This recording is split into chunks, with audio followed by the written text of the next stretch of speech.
हरि ओम श्री गुरुभ्यो नमः। श्री महागणाधिपतये नमः। गणानां त्वा गणपतिगुं अवामहे कविं कवीनामुपमश्रवस्तमं ज्येष्ठराजं ब्रह्मणान् ब्रह्मणस्पतः आनशृण्वन्नोतिभिस्सीदसादनं श्रीमहागणाधिपतये नमः। अरुणां करुणातरङ्गिताक्षीं धृतपाशाङ्कुशपुष्पबाणचापाम् अनिमाधिविरयूरुताम् अयोकैः अहमित्येव विभावयेद्भवानीं। ललिता त्रिपुरसुन्दर्यै नमः। अरुणकिरणजालैरञ्चिता सावकाशाः विद्रुतवरपटीका पुस्तका भीतहस्ताः इतरवरकराढ्या पुल्लकलहारसंस्था निवसतु हृदि बाला नित्यकल्याणशीला। ఓం శ్రీ బాలా త్రిపురసుందరి నమో నమః. హిట్ టీవీ ప్రేక్షకులకు నమస్సుమాంజలులు. మన జాతకాలలో ఎన్నో దోషాలుంటాయి. దోషము లేని జాతకం అంటూ ఉండదు. కొన్ని జన్మరీత్యా కొన్ని కొన్ని దోషాలు ఉండొచ్చు. సంవత్సర గ్రహచార రీత్యా గ్రహాల మార్పిడి వలన కొన్ని దోషాలు, దశ అంతర్దశల వల్ల కొన్ని దోషాలు, ఇలా మనకు రకరకాలుగా ఎంత మంచి జాతకం ఉన్నా, ఎంత మంచి నక్షత్రంలో జన్మించినా దోషాలు అనేటువంటివి వస్తూ ఉంటాయి, పోతూ ఉంటాయి. వీటిలో కొన్ని బలమైనటువంటి ఒక జన్మరీత్యా కొన్ని బలమైనటువంటి ఒక దోషాలకు బ్రాహ్మణుల చేత శాంతి కార్యక్రమాలు, హోమాలు చేయించుకోవడము, అభిషేకాలు చేయించుకోవడము ఇలా జరుగుతుంది. కొన్నిటికి మనము సామాన్యంగా చిన్న చిన్న ఉపాయాల చేత వాటిని మనం తప్పించుకోవడానికి ఆస్కారం ఉంటుంది. వీటికి ఈ ఉపాయాలు మనకు పెద్దలు ఎన్నో గ్రంథాలలో మనకు వివరించారు. వాటిని మనము సేకరించుకొని వాటిని మనము చేర్చుకోవాలి. ఈ ఉపాయాలు మనము తీసుకున్నట్టయితే మనకు ఎంతో మంచిగా, చిన్న చిన్న ఉపాయాల వల్లనే మనకు దోషాలు కట్టుబడిపోవడానికి, అనుకూలమైన పరిస్థితులు జరగడానికి మనకు ఆస్కారం ఉంటుంది. ఇక ఈ ఉపాయాలు అనేటువంటివి మనకు సామాన్యంగా చాలామంది రోజు ఈ కాలంలో చాలామంది లలితా సహస్రనామ పారాయణాలు చేస్తూనే ఉంటారు. విష్ణు సహస్రనామ పారాయణాలు, శివ సహస్రనామ పారాయణాలు, ఇలా ఎన్నో రకాల పారాయణాలు చేస్తూ ఉంటారు. ఈ పారాయణాలు చేయడం అందులోనే మనకు ఎన్నో మన జాతకరీత్యా ఉండబడేటువంటి ఒక దోషాలకు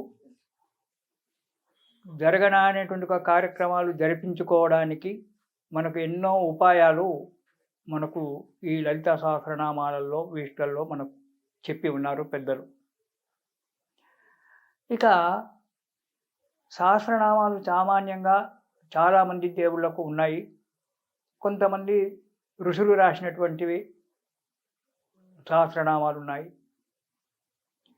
విష్ణు సహస్రనామాలు భీష్మ పితామహుడు చెప్పినటువంటి ఒక నామాలు. ఇకపోతే లలితా అన్నిటికంటే కూడా, అన్ని సహస్రనామాల కంటే కూడా లలితా సహస్రనామాలు అనేటువంటివి చాలా ఉన్నతోన్నతమైనటువంటి యొక్క నామాలని చెప్పి పేర్కొనవచ్చు.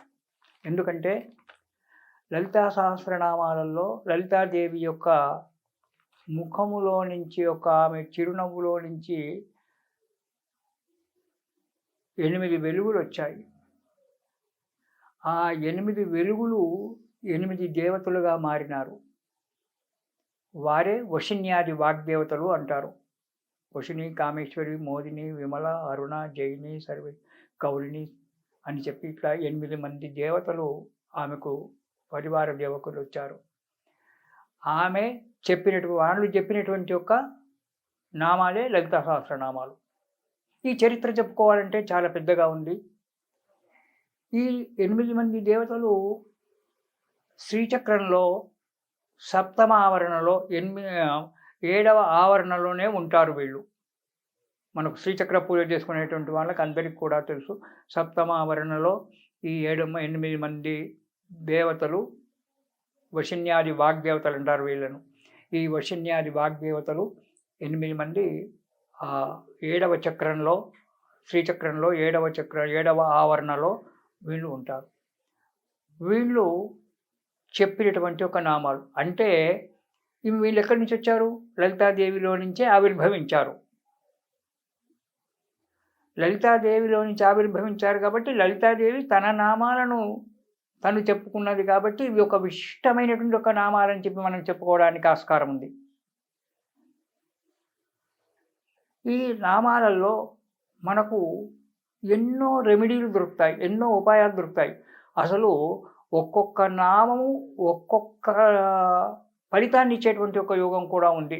ఒక్కొక్క నామాన్ని జపం చేసినట్టయితే మనకు ఒక్కొక్క రకమైన ఒక ఫలితాన్ని అందిస్తూ ఉంటుంది ఈ లలితా సహస్రనామాలు. లలితా సహస్రనామాలు రోజు పారాయణం చేసినట్టయితే ఎంతో ఫలితం వస్తుంది. అందులో మనకు సంబంధించినటువంటి ఒక దోషాన్ని చూసుకొని ఆ దోషానికి సంబంధించినటువంటి ఒక నామం కానీ ఆ శ్లోక పాదం కానీ ప్రతిరోజు జపం చేసినట్టయితే ఎంతో ఫలితం వస్తుంది. అనుకున్న పనిలో ఆటోమేటిక్గా మనకు నెరవేరడానికి ఉంది. లలితా త్రిపుర సుందరి దేవి అగ్నికుండంలో నుంచి ఉద్భవించిందని చెప్తుంటారు. ఇదంతా కూడా లలితా చరిత్రలో మనం ఎప్పుడైనా వీలున్నప్పుడు ఛానల్ వాళ్ళు మనకు ఛాన్స్ ఇచ్చినట్టయితే మనం అది లలితా త్రిపుర సుందరి దేవి యొక్క చరిత్ర మనము చెప్పుకోవచ్చు. చిన్న చిన్న కథలుగా మనం చెప్పుకోవచ్చు. అమ్మవారి యొక్క కథలు చాలా ఆనందంగా ఉంటాయి. ఈ లలితా సహస్రనామాలలో మొట్టమొదటి నామమే మనకెంతో ఫలితం ఇస్తుంటుంది. పనులు కావడం లేదు, విదేశాలకు వెళ్ళాలనే కోరిక ఉంది, ఉద్యోగం రావాలనే కోరిక ఉంది, ఇతరత్రా పనులు కావాలనే ఒక కోరిక ఉంది.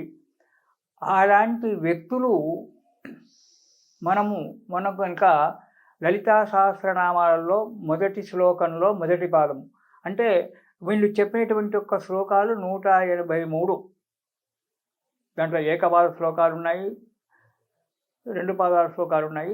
ఇవన్నీ కలుపుకుంటే 108 శ్లోకాలు, మనకు 183 శ్లోకాలు ఉన్నాయి లలితా సహస్రనామాలలో. 1000 నామాలు కలుపుకుంటే 1000 నామాలు అవన్నీ కూడా కలుపుకోండి. అందులో మొదటి శ్లోకం కనుక మనము తీసుకున్నట్టయితే ఓం శ్రీమాత శ్రీ మహారాజ్ఞి శ్రీమచ్చిమ్మాసనేశ్వరి అనేటువంటిది మొదటి శ్లోకంలో మొదటి పాదము. ఇందులో ఎంతో పెద్ద అర్థం ఇమిడి ఉంది, చాలా పెద్ద అర్థం ఇమిడి ఉంది. ఇందులో త్రిశక్తి స్వరూపం ఉంది, త్రిమూర్తి స్వరూపం ఉంది. ఎట్లా? శ్రీమాత, శ్రీమాత అంటే తల్లి, మాత అంటే తల్లి కదా. అమ్మ అంటే సృష్టికర్త్రి, అమ్మ వల్లనే కదా మనం, అమ్మ గర్భంలో నుంచి జన్మించినటువంటి వాళ్ళమే కదా, ఒక తల్లి గర్భంలో నుంచి జన్మించినటువంటి కాబట్టి ఆ తల్లి సృష్టికర్త్రి అంటే బ్రహ్మదేవుడు యొక్క తీసుకోవచ్చు. ఇక్కడ లలితా త్రిపుర సుందరీదేవి యొక్క ఆది రూపంలో నుంచి పుట్టినటువంటి వాళ్ళే వీళ్ళు బ్రహ్మ విష్ణు మహేశ్వరుడు కాబట్టి సృష్టికర్త్రి అమ్మవారు శ్రీమాత. శ్రీ మహారాజ్ఞి, రాజ్ఞి అంటే రాజా అంటే రాజుగారు, పురుషుడు అది పురుష లింగము, స్త్రీ కాబట్టి స్త్రీలింగంలో తీసుకున్నట్టయితే మహారాజ్ఞి అనేటువంటి ఒక పదం ఏర్పడింది. రాజ్ఞి, రాజుగారు ఏం చేస్తారు? ప్రజలను పాలిస్తాడు, పోషిస్తాడు కాబట్టి అతను పోషకకర్త. మనకు త్రిమూర్తులను కనుక తీసుకున్నట్టయితే బ్రహ్మదేవుడు సృష్టికర్త, విష్ణువు స్థితికర్త. విష్ణుమూర్తి ఏం చేస్తాడు? పాలన చేస్తాడు, దుష్ట సంహారం చేస్తాడు, పాలన చేసి మనల్ని పరిపాలిస్తాడు కాబట్టి స్థితికర్త అనేటువంటి ఒక యోగం. ఇక్కడ శ్రీ మహారాజ్ఞి అన్నప్పుడు అమ్మవారు స్థితికర్త అయింది. చూడండి ఎంత పెద్ద అర్థాన్ని విమిడించి పెట్టాడో అందులో. శ్రీమాత, శ్రీ మహారాజ్ఞి పాలించేటువంటిది అమ్మవారు. తర్వాత శ్రీమచ్చిమ్మాసనేశ్వరి, అమ్మవారు సింహాసనం మీద కూర్చొని ఉంది. సింహము ఒక మృగాలకు రాజు, అమ్మవారు కూడా ఈ జీవులకన్నిటికీ రాజు. సింహం అనేటువంటిది ఒక మృగాలకే రాజు. కానీ అమ్మవారు జీవ ప్రపంచానికంతా కూడా రాజ్ఞే. లయకర్త్రి అమ్మవారు. సింహాన్ని తీసేసి హింస అనేటువంటి భాగం కూడా ఉంది. దానికి అర్థం హింస. సింహం హింసించేటువంటిది కాబట్టి హింస. సింహాసనేశ్వరి అంటే సింహాసనం మీద మనం కూర్చునేటువంటి ఒక ఆసనాన్ని సింహాసనము అంటాము. సింహాసనం మీద కూర్చోండి అంటాం. అంటే వెనకటికి రాజుల గారి కుర్చీలకు 2 చేతులు పెట్టుకునేటువంటి ఒక స్థలంలో 2 సింహాల యొక్క బొమ్మలు ఉండేటువంటివి. అంటే ఒక మహాజిట్టనేటువంటి ఒక వ్యక్తి కూర్చునేటువంటి ఒక వ్యక్తికి. అందు గురించి దానికి సింహాసనేశ్వరి అని పేరు. అంటే ఈమె లయకర్త్రి. సింహను హింస అనేటువంటి దానికి కూడా అర్థం ఉంది. సింహానికి హింసించేది కాబట్టి హింస అనేటువంటి ఒక అర్థం ఉంది. అది వ్యాకరణ శాస్త్రంగా, ఇతరత్ర శాస్త్రంగా, ఆధ్యాత్మికంలోకి వెళ్తే దానికి చాలా పెద్ద చరిత్ర. అది హింస. అంటే ఇక్కడ లయకర్త్రి. అంటే శివుడు లయకారకుడు కదా, ఇక్కడ లయకర్త్రి అమ్మవారు. అంటే త్రిశక్తి స్వరూపిణి. మహాలక్ష్మి, మహాసరస్వతి, మహాకాళి. ఇక్కడ ముగ్గురు వచ్చారు. ఇక్కడ బ్రహ్మ విష్ణు. కాబట్టి ఈ నామాన్ని గనక ముందు ప్రణవము అంటే ఓంకారం పెట్టి చివరిలో నమస్కారము, నమః అంటే నమస్కారం అనేటువంటి అర్థం.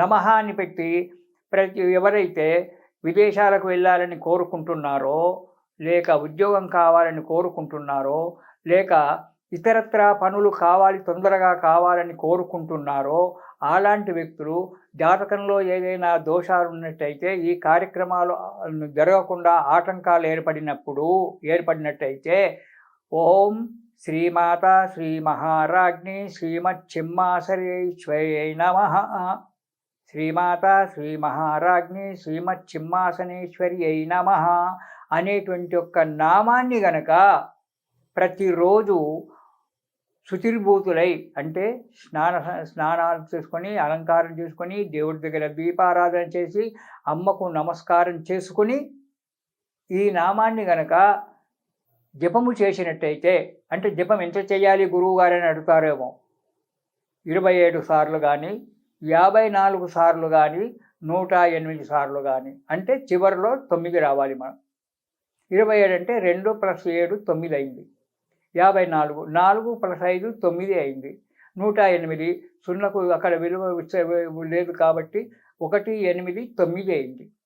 ఇలా 9 సంఖ్య వచ్చేటట్టుగా 27 సార్లు కానీ, 54 సార్లు కానీ, లేదా 108 సార్లు కానీ ఈ నామాన్ని జపము చేసినట్టయితే మీకు అనుకున్నటువంటి ఒక కార్యక్రమం ఏర్పడుతుంది అని చెప్పి మనకు ఈ లలితా సహస్రనామాలలో మొట్టమొదటి శ్లోకము, మొట్టమొదటి పాదము మనకు తెలుపుతూ ఉంది.